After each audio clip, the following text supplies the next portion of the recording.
La riapertura parte dalle mascherine, punto. La mascherina dunque è la condizione sine qua non per il presidente della Regione Veneto Luca Zaia per tornare a lavorare e a vivere una quotidianità che è rimasta sospesa per quasi 2 mesi. Una riapertura delle attività produttive sulla quale la Regione sta lavorando da tempo e chiede al governo di tracciare la rotta.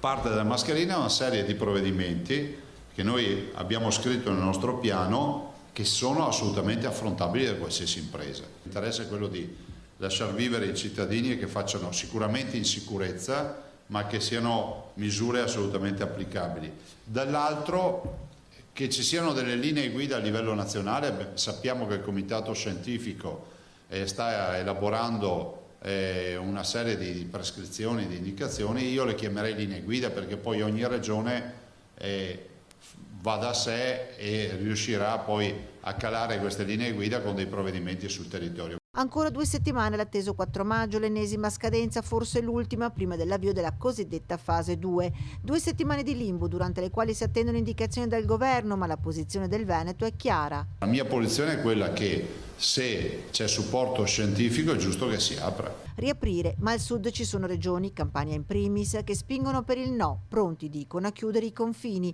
Dura la replica del governatore Zaia. Se sono loro che dicono che chiudono le frontiere, sarà sud contro nord o no? Che uno dica che i confini regionali non si varcano, o si spiegheranno come faranno a mettere in piedi tutte queste misure.